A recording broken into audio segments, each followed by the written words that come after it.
नमस्कार, मी श्वेता अंकले. Tarun Bharat news bulletin मध्ये आपल्या सर्वांचे स्वागत. आता पाहूया ठळक घडामोडी. बेळगाव गोवा राष्ट्रीय महामार्गावरील तीनही घाट पारडा रस्ता क्रॉस जवळील पुलाखालील पाण्यामध्ये खानापूर तालुक्यातील अंगणवाडी शिक्षिकेचा मृतदेह आढळून आल्यानं परिसरात खळबळ उडाली. मृत महिलेची ओळख अश्विनी बाबूराव पाटील, वय 50, राहणार दुर्गानगर, नंदगड, तालुका खानापूर अशी झाली असून त्या अंगणवाडी कार्यकर्त्या म्हणून कार्यरत होत्या. रामनगर पोलिसांनी घटनास्थळी धाव घेऊन मृतदेह पाण्यातून बाहेर काढला. प्राथमिक तपासात महिलेच्या चेहरा व डोक्यावर गंभीर जखमा असल्याचं आढळून आले. त्यामुळे पोलिसांनी हा प्रकार खून असण्याची शक्यता वर्तवली आहे. सदर प्रकरणाचा तपास रामनगर पोलिसांकडून सुरू असून उत्तरीय तपासणीनंतरच मृत्यूचं खरं कारण स्पष्ट होणार असल्याचं पोलिसांकडून सांगण्यात आलंय. सकल मराठा समाजाच्या वतीने रविवारी जत्तीमठ येथे मराठा समाजातील यशस्वी खेळाडू आणि गुणवंत विद्यार्थ्यांचा सत्कार समारंभ उत्साहात पार पडला. या उपक्रमामागचा उद्देश म्हणजे समाजातील युवकांना प्रेरणा देणे आणि त्यांच्या पाठीशी भक्कमपणे उभे राहणे. म्हैसूर दसरा कुस्ती स्पर्धेमध्ये कर्नाटक कंठीरवा केसरी पुरस्कार मिळवणाऱ्या कामेश पाटील कंग्राळी खुर्द यांचा विशेष सत्कार करण्यात आला. त्याचबरोबर या स्पर्धेत उल्लेखनीय यश मिळवलेल्या इतर 10 पैलवानांचा आणि पोलीस उपनिरीक्षक परीक्षेत उत्तीर्ण झालेल्या श्रुती पाटील यांचाही गौरव करण्यात आला. सत्कार प्राप्त खेळाडू प्रेम जाधव कंग्राळी खुर्द, महेश बिरजे तीर्थकुंडये, विनायक पाटील येळ्ळूर, समर्थ डुकरे किणये, स्वाती पाटील कडोली, प्रांजल तुळजाई अवछारट्टी, भक्ती पाटील कंग्राळी, सानिका हिरोजी कलखाम, श्रावणी तरळे आंबेवाडी, अनुश्री चौगुले अददगा यांचा शाल, श्रीफळ, फेटा आणि गोड देऊन सत्कार करण्यात आला. काडा अध्यक्षपदी निवड झालेल्या युवराज कदम यांचाही यावेळी सत्कार करण्यात आला. यावेळी बहुसंख्येने सकल समाजाचे पदाधिकारी कार्यकर्ते उपस्थित होते. प्रसिद्ध म्हैसूर दसरोत्सवातील जम्बो सवारीमध्ये बेळगाव जिल्हा पंचायतीच्या वतीने सादर करण्यात आलेल्या चिंचली श्री महाकाली मायाकादेवी मंदिरावरील चित्ररथाने 3रा क्रमांक पटकावून जिल्ह्याच्या शिरपेचात मानाचा तुरा रोवला. विजयादशमीच्या दिवशी पार पडलेल्या या भव्य जुलूसामध्ये 31 जिल्ह्यातील एकूण 58 चित्ररथांनी सहभाग घेतला होता. या स्पर्धात्मक चित्ररथ प्रदर्शनात बेळगावच्या चित्ररथाची भव्य रचना, रंगसंगती आणि सादरीकरणाने प्रेक्षकांचे तसेच परीक्षकांचे लक्ष वेधून घेतले. या चित्ररथाची निर्मिती कलाकार BS गस्ती आणि त्यांच्या सहकाऱ्यांनी केली असून त्यांचे कौतुक सर्वत्र होत आहे. नोडल अधिकारी रवी बंगारेप्पनावर यांनी या संदर्भात माहिती दिली. जिल्ह्याच्या सांस्कृतिक ओळखीला साजेशी अशी ही कामगिरी असल्याची भावना जिल्ह्यातून व्यक्त होत आहे. KLS IMER Autonomous Belgavi, 35 years of excellence in management education, NAC with A grade. Admissions open for 2-year MBA program. PGCET code B208. Top placements Federal Bank with CTC ranging from rupees 12.32 lakhs to rupees 16.42 lakhs per annum. Meritorious scholarship rupees 50,000 for PGCET toppers. For admission details contact 99809 36364 99160 44352. Belgaum Dhobi Ghat camp येथील Sant Nirankari charitable ट्रस्टच्या वतीने रक्तदान शिबिराचे आयोजन करण्यात आले होते. या शिबिरात जवळपास 200हून अधिक जणांनी सहभाग नोंदवला. कॅम्प येथील संत निरंकारी सत्संग भवन येथे हे शिबिर घेण्यात आले. यावेळी प्रसंगी संयोजकांनी सांगितले की अध्यात्मासोबत समाज कल्याणाचे कार्य संत निरंकारी मंडळ करते. 1986 पासून संत निरंकारी मंडळाच्या वतीने 10 लाखपेक्षा अधिक रक्तदात्यांनी रक्तदान करून मोठे कार्य केलेले आहे. कोरोनाच्या संकटात रक्ताचा पुरवठा गरजू रुग्णांना नियमित व्हावा यासाठी देशभरात एकूण 6000 ठिकाणी शिबिरे भरवण्यात आले होते. आज दरवर्षीप्रमाणे रक्तदान हेच महान दान असे लक्षात घेऊन हे शिबिर आयोजित करण्यात आले आहे. याशिवाय मंडळाच्या वतीने स्वच्छता अभियान, जनजागृती मिरवणूक, आरोग्य तपासणी असे अनेक सामाजिक कार्य करण्यात येत असल्याचे त्यांनी सांगितले. यावेळी इंडियन रेड क्रॉस सोसायटीचे अधिकारी, बेळगाव शहर, तालुका आणि खानापूर तालुक्यातील रक्तदात्यांनी या शिबिरात भाग घेऊन सामाजिक कार्य केले. हिंडलगाव मध्यवर्ती कारागृहाच्या सुरक्षेची जबाबदारी सांभाळणाऱ्या 2 अधिकाऱ्यांमध्ये कारागृहाबाहेर वादातून हाणामारी झाल्याची घटना उघडकीस आली. या घटनेत महिला अधिकारी व एक तरुण अधिकारी दोघे जखमी झाले असून त्यांच्यावर सिव्हिल हॉस्पिटलमध्ये उपचार सुरू आहेत. प्राथमिक माहितीनुसार दोघांमध्ये काही कारणावरून वाद झाला आणि तो हाणामारीत बदलला. यासंबंधी रात्री उशिरापर्यंत FIR दाखल करण्याची प्रक्रिया सुरू होती. दोन्ही अधिकारी बेळगाव ग्रामीण पोलीस स्थानकात उपस्थित राहून आपली बाजू मांडत होते. कारागृह अधीक्षक व्ही कृष्णमूर्ती यांच्याशी संपर्क साधण्याचा प्रयत्न केला असता त्यांनी कोणताही प्रतिसाद दिला नाही. घटनेने कारागृह व्यवस्थापनात खळबळ उडाली आहे. शहरातील काकतीवेस परिसरामध्ये शुक्रवारी धार्मिक मिरवणुकीदरम्यान मार्ग बदलल्यामुळे निर्माण झालेला तणाव पोलिसांच्या वेळीच हस्तक्षेपामुळे नियंत्रणात आला असून आज रविवारी संपूर्ण परिसरात शांतता नांदली. घटनास्थळी पोलिसांनी मोठा फौज फाटा तैनात करत सतर्कता राखली. शुक्रवारी रात्री खडकगल्ली परिसरात घोषणाबाजी, दगडफेक आणि तणावाचं वातावरण निर्माण झालं होतं. परिस्थिती हाताबाहेर जाण्याच्या आधीच पोलिसांनी लाठीचार्ज करून जमावाला पांगवलं. त्यानंतर परिसरात बंदोबस्त वाढवण्यात आला. शनिवारी आणि आज रविवारी खबरदारीचा उपाय म्हणून खडकगल्लीतील दुकाने दिवसभर बंद ठेवण्यात आली, तर शहरातील इतर व्यवहार, बाजारपेठा व कार्यालये मात्र नियमितपणे सुरू होते. पोलिसांकडून गस्त वाढवण्यात आली असून कोणतीही अनुचित घटना घडू नये यासाठी सतत लक्ष ठेवण्यात येत आहे. या घटनेमुळे नागरिकांमध्ये काहीशी भीती निर्माण झाली असली तरी पोलिसांच्या तत्परतेमुळे परिस्थिती स्थिर असल्याचं दिसून येत आहे.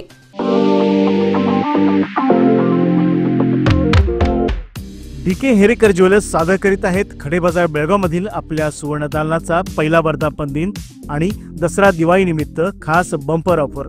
दिनांक 22 सप्टेंबर ते 15 नोव्हेंबर पर्यंत. सोने चांदी खरेदी करा, मिळवा कुपन्स आणि जिंका नामांकित कंपनीची 2 व्हीलर स्कूटर, 55 इंची, 43 इंची, 32 इंची स्मार्ट टीव्ही, 300 लिटरचा fridge, washing machine, tab, oven, fan, mixer, इस्त्री आणि बरंच काही. बक्षिसांची लकी ड्रॉ सोडत रविवार दिनांक 16 नोव्हेंबर 2025 रोजी. मग वाट कसली पाहताय? आजच भेट द्या DK हेरेकर ज्वेलर्स, श्री विठ्ठल भवन, संयुक्त महाराष्ट्र चौकाजवळ, खडेबाजार बेळगाव, तसेच तेलीपटे गल्ली, शहापूर बेळगाव येथील आमच्या सुवर्णदालनाला. नियम व अटी लागू. कर्नाटक आणि महाराष्ट्रातील लाखो भाविकांचं श्रद्धास्थान असलेल्या श्री पंत बाळेकुंद्री महाराज यांच्या 120व्या पुण्यतिथी उत्सवाला बुधवार दिनांक 8 ऑक्टोबरपासून श्री दत्त संस्थानच्या वतीने भक्तिभावात प्रारंभ होणार आहे. 3 दिवस चालणाऱ्या या उत्सवासाठी जय्यत तयारी सुरू आहे. सध्या मंदिर परिसर, आमराई आणि सभा मंडपात स्वच्छता, रंगरंगोटी व आकर्षक विद्युत रोषणाईचं काम अंतिम टप्प्यात आलं आहे. भाविकांच्या पार्किंग, पिण्याचे पाणी, प्रसाद वितरण व राहण्याची व्यवस्था करण्यासाठी श्री दत्त संस्थानकडून नियोजनबद्ध काम सुरू आहे. उत्सव काळामध्ये विविध धार्मिक कार्यक्रम, भजन, प्रवचन आणि सामूहिक अन्नदानाचं आयोजन करण्यात येणार असून हजारो भाविकांच्या सहभागाची अपेक्षा आहे. संस्थानच्या वतीने भाविकांना कोणतीही अडचण येऊ नये यासाठी सर्व व्यवस्था केली जात आहे. सप्टेंबरमध्ये भाताला आवश्यकतेनुसार पाऊस झाल्यानं पीक जोमात आलं असून उत्पादनात वाढ होणार असल्याचा अंदाज शेतकऱ्यांनी व्यक्त केलाय. यंदा भात लावणीस उशीर झाला होता. त्यानंतर सतत पडणाऱ्या पावसामुळे भाताचे पीक पिवळे पडून त्याची वाढ मंदावली होती. परिणामी रोगराईचा धोका वाढल्यानं शेतकरी चिंतेत होते. मात्र सप्टेंबर सुरुवातीपासूनच ऊन पावसाचा समतोल निर्माण झाल्यानं भाताची वाढ वेगाने सुरू झाली. गेल्या 2 आठवड्यांपासून सुरू असलेल्या या हवामानामुळे भातावरील रोगाचा धोका टळला आहे. सध्या भात पीक चांगल्या स्थितीत असून जून महिन्याच्या सुरुवातीस रोप केलेल्या भाताची पोसणी सुरू झाली असल्याचे शेतकऱ्यांनी मत व्यक्त केले. रोगाचा धोका कमी झाल्यानं शेतकऱ्यांमध्ये समाधान आणि उत्साहाचं वातावरण आहे. हेस्कॉमच्या वतीने सोमवार दिनांक 6 ऑक्टोबर रोजी दुरुस्तीचं काम हाती घेण्यात येणार आहे. त्यामुळे 110 केव्ही हुदली उपकेंद्राद्वारे होणाऱ्या भागातील वीज पुरवठा सकाळी 9 ते सायंकाळी 4 पर्यंत खंडित केला जाणार आहे. यामध्ये हुदली, विविध पिण्याच्या पाण्याचे केंद्र, कुमरी, रंगधोळी, तुंबरगुद्दी, सोमनट्टी, कबलापूर, चंदूर, खनगाव केयच, खनगाव बीके, अष्टे, मुचंडी, कलखाम आदी गावांसह या गावांना पाणी पुरवठा करणाऱ्या पंप सेट भागातील वीज पुरवठा खंडित होणार असल्याचे हेस्कॉमच्या कार्यकारी अभियंत्यांनी कळवलं आहे. महाराष्ट्र एकीकरण युवा समितीतर्फे अभिजात मराठी भाषा सन्मान सप्ताहाचे औचित्य साधून आयोजित केलेल्या वक्तृत्व स्पर्धेला शनिवारी लोकमान्य रंगमंदिरात उत्स्फूर्त प्रतिसाद मिळाला. स्पर्धा 3 गटांमध्ये पार पडली. विजेत्या विद्यार्थ्यांना पारितोषिके देण्यात आली. कार्यक्रमाची सुरुवात व्यंगचित्रकार जगदीश कुंटे यांच्या हस्ते छत्रपती शिवाजी महाराजांच्या प्रतिमेच्या पूजनाने झाली। स्पर्धेचा निकालानुसार प्राथमिक गट प्रथम क्रमांक क्रांती मारुती पाटील, द्वितीय क्रमांक पूर्वी रमेश घाडी आणि तृतीय क्रमांक अथर्व विठ्ठल गुरव यांनी पटकावला। तर माध्यमिक गटातून प्रथम क्रमांक साईराज गुरव, द्वितीय क्रमांक वैष्णवी कुंडेकर आणि तृतीय क्रमांक हर्ष पाटील यांनी मिळवला। तर महाविद्यालयीन गटातून प्रथम क्रमांक संकेत पाटील, द्वितीय क्रमांक सायली तुपारे आणि तृतीय क्रमांक आर्या गायकवाड यांनी मिळवला। मराठी भाषेचे जतन आणि विद्यार्थ्यांच्या भाषिक कौशल्याला चालना देणाऱ्या या उपक्रमाचे सर्वत्र कौतुक होत आहे। रामपूर येथील श्री दानेश्वर कल्याण मंडपात आज रविवारी कायक योगी वचनकार श्री शिवशरण नुली चंदय्या यांच्या जयंतीनिमित्त मोठ्या उत्साहात आणि भक्तिमय वातावरणात पार पडले। या कार्यक्रमात पालकमंत्री सतीश जारकिहोळी यांनी सहभाग घेतला होता। यावेळी जारकिहोळी म्हणाले की कायक योगी नुली चंदय्या यांनी वचन साहित्यातून मानवतावाद, समता आणि सेवा या मूल्यांची शिकवण दिली। काय कवे कैलास या बसव तत्वज्ञानाचे ते जिवंत उदाहरण होते। त्यांचे विचार आजच्या पिढीसाठी प्रेरणादायी आहेत। कार्यक्रमामध्ये विविध मान्यवरांची उपस्थिती होती। नुली चंदय्या यांच्या आदर्श जीवनावर आधारित भाषणांनी कार्यक्रमाला भारावलेले वातावरण होते। कार्यक्रमानंतर भाविकांनी त्यांना अभिवादन केले आणि त्यांच्या विचारांचा वारसा पुढे नेण्याचा निर्धार व्यक्त केला। महात्मा गांधी राष्ट्रीय ग्रामीण रोजगार हमी योजना अर्थात रोहियो अंतर्गत नोंदणी असलेल्या सर्व सक्रिय कामगारांनी ई-केवायसी NMMS ॲपद्वारे अपडेट करावे असे आवाहन जिल्हा पंचायतीचे मुख्य कार्यकारी अधिकारी राहुल शिंदे यांनी केले। सीईओ राहुल शिंदे यांनी एक पत्रक प्रसिद्धीस दिलं असून त्यामध्ये म्हटलंय की रोहियो अंतर्गत कुली कामगारांच्या हजेरीमध्ये पारदर्शकता आणण्यासाठी ई-केवायसीद्वारे कामगारांची माहिती अपडेट करण्यात येत आहे। जिल्ह्यातील 500 ग्रामपंचायतींच्या कार्यक्षेत्रात 6,03,627 सक्रिय कुली कामगारांचे ई-केवायसी करण्यात येणार आहे। यासाठी आवश्यक असणारे जॉब कार्ड व आधार कार्ड कुली कामगारांनी ग्रामपंचायतीच्या कर्मचाऱ्यांकडे द्यावेत। जिल्ह्यामध्ये आतापर्यंत 8,780 कुली कामगारांनी ई-केवायसीद्वारे आपली माहिती अपडेट केली आहे। नोंदणीकृत सर्व कुली कामगारांनी 31 ऑक्टोबरपूर्वी ई-केवायसी करावे। अधिक माहितीसाठी आपल्या ग्रामपंचायतीशी संपर्क साधावा असेही आवाहन करण्यात आले आहे। 3 दशके विश्वासाची, 30 वर्षे लोकमान्याची। सादर आहे लोकमान्य आनंदोत्सव निवेश योजना। 30 महिन्यांच्या ठेवीवर 10.50% व्याज, ज्येष्ठ नागरिकांसाठी अर्धा टक्का अधिक। अधिक माहितीसाठी आमच्या नजीकच्या शाखेला भेट द्या किंवा कॉल करा 1800-212-4050। लोकमान्य, प्रत्येक पावलावर तुमच्या सोबत, फक्त सभासदांकरिता। नियम व अटी लागू। वंटमुरी कॉलनी परिसरामध्ये संशयास्पदरित्या फिरणाऱ्या एका युवकावर माळमारुती पोलीस ठाण्यात FIR दाखल करण्यात आलाय। ही कारवाई शनिवार दिनांक 4 ऑक्टोबर रोजी दुपारी 12 वाजता करण्यात आली।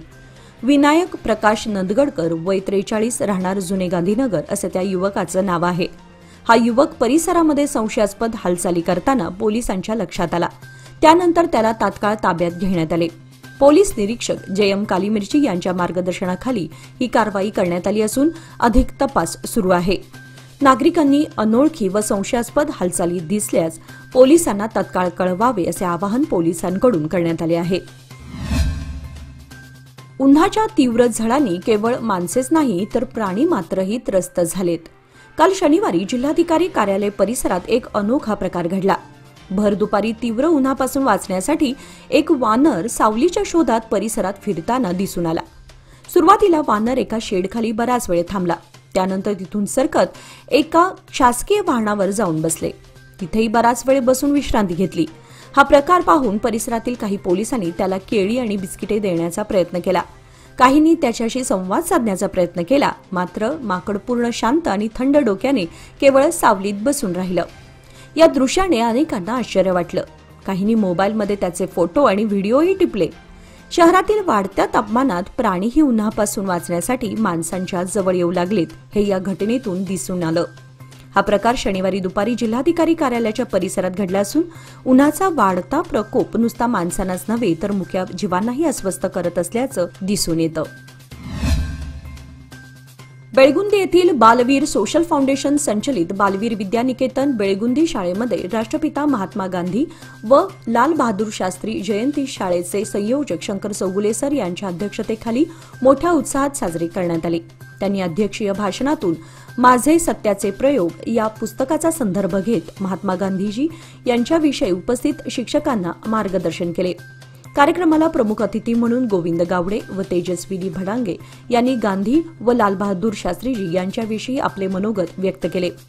यावेळी प्राथमिक विभाग प्रमुख रेखा शहापूरकर, माध्यमिक विभाग प्रमुख मंगल पाटील यांच्यासह ज्येष्ठ शिक्षक एस.एन. जाधव, सिद्धेश्वर तुर्केवाडकर आदी व्यासपीठावर उपस्थित होते। यावेळी कार्यक्रमाला शाळेचे सर्व शिक्षक उपस्थित होते। सूत्रसंचालन व आभार नीता यल्लारी यांनी मानले। जिल्ह्यात डिजिटल अरेस्टच्या प्रकरणात वाढ होत असून आता विद्यार्थ्यांच्या पालकांना लक्ष केलं जात आहे। नुकत्याच घडलेल्या प्रकारामध्ये एका विद्यार्थ्याच्या पालकांना फोन करून तुमचा मुलगा बलात्कार प्रकरणात अडकला आहे, आम्ही त्याला अटक केली असून सुटका हवी असल्यास प्रत्येकी 50,000 रुपये बँक खात्यावर पाठवा, अन्यथा पोलिसांकडे सोपवू अशी धमकी देण्यात आली। सुदैवाने पालकांनी प्रसंगावधान राखत पोलिसांशी संपर्क साधल्यामुळे मोठी फसवणूक टळली। पोलिसांनी सांगितले की हे कॉल्स बहुधा परदेशातून किंवा बनावट क्रमांकावरून केले जात असून कोणतीही माहिती किंवा पैसे देण्याआधी खातरजमा करावी। कोणताही संशयास्पद कॉल आल्यास त्वरित नजीकच्या पोलीस ठाण्याशी संपर्क साधावा। ओटीपी, बँक डिटेल्स किंवा यूपीआय लिंकवर कोणतीही माहिती शेअर करू नका। घाबरून पैसे ट्रान्सफर करू नका। सर्व पालकांनी आणि नागरिकांनी सतर्क राहण्याचे आवाहन पोलीस प्रशासनाने केले आहे। शेतकऱ्यांनी पिकवलेल्या ऊसाला योग्य भाव मिळावा यासाठी स्वाभिमानी शेतकरी संघटनेचे नेते माजी खासदार राजू शेट्टी हे गेल्या अनेक वर्षांपासून प्रयत्न करीत आहेत। शेतकऱ्यांचा विकास झाला तरच देशाची प्रगती होत असते, हे लक्षात असताना सुद्धा सरकार योग्य भाव देत नाही। जागतिक बाजारपेठेमध्ये साखरेचा दर अधिक आहे, मात्र ऊसाला दर मिळत नाही। यासाठी प्रत्येक वर्षी जयसिंगपूर येथे ऊस परिषद भरवण्यात येते।